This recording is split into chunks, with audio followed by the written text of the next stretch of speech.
Ada kisah menarik ya, kisah menarik. Ini saya dengar cerita dari tentang dikabulnya doa di tawaf. Syekh Abdul Razak cerita. Jadi ada seorang letnan atau inilah petugas yang jaga Hajar Aswad, yang gantungan itu, tentara. Satu hari ada ceramah Syekh, kemudian ada yang kasih tahu Syekh, ini ada temannya Syekh yang ceramah, bukan Syekh. Ini ada orang yang kerja di Ka'bah jaga Hajar Aswad. Benar, kamu benar ya. Berapa tahun kau kerja? Mungkin sudah 30 tahun, lama dia kerja. Ditanya sama Syekh tersebut, apa peristiwa menakjubkan yang pernah kau rasakan selama kau jadi di situ jaga Hajar Aswad? Dia bilang di antara perkara yang menakjubkan, saya waktu baru tugas beberapa bulan, kemudian saya dengar ada seorang dari Jazair atau dari Tunis berdoa nangis di Multazam atau di Hajar Aswad. Dan saya dengar dia bicara dengan keras. Dia bilang, ya Allah, semua orang punya anak, saya enggak punya anak, ya Allah. Aku sudah menikah sekian lama, aku sudah begini, aku enggak punya anak, ya Allah. Berikanlah aku seorang. Dia nangis dan saya dengar ucapannya. Tahu-tahu intinya saya hafal orang ini, suaranya saya hafal. Kemudian selesai. Tapi dia berdoa dengan berdoa yang luar biasa. Nangis sampai dia mengeluh, ya Allah, semua orang punya anak, teman-teman punya anak, saya enggak punya, ya Allah. Saya sudah nikah sekian tahun, saya sudah berusaha, sudah obat, sudah macam enggak ada. Hanya kepada Engkau aku berharap. Setelah itu saya masih bertugas.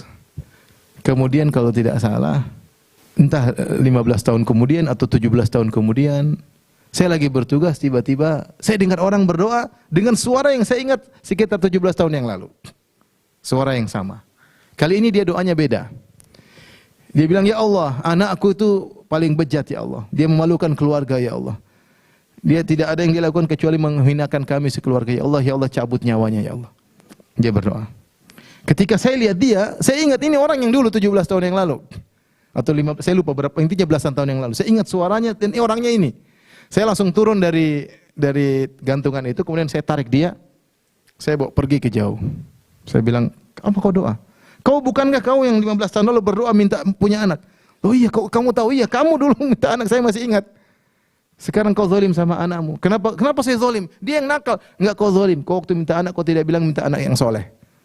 Kau hanya bilang minta anak. Sekarang dia sudah besar, kau ingin dia segera mati. Kau zalim 2 kali.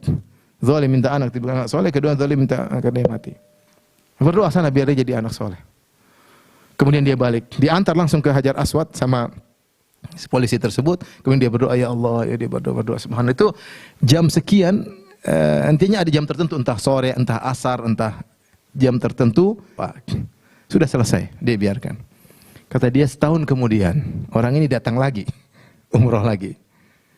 Kemudian dia cari saya, kebetulan saya lagi tidak tugas. Saya ingin ketemu Fulan bin Fulan, saya ingin ketemu dia. Saya kenal dia kenal saya. Akhirnya benar diantarin, baru kemudian dia waktu itu umroh bawa seorang anak pemuda, anaknya dia bawa. Anak itu sudah baik, soleh kelihatan. Dia kenalkan, ini anak saya. Anak yang dulu apa? Durhaka, dia doakan supaya punya anak. Kemudian dia tanya, bagaimana cerita kau dapat hidayah? Yang ini tanya, polisi tadi tanya.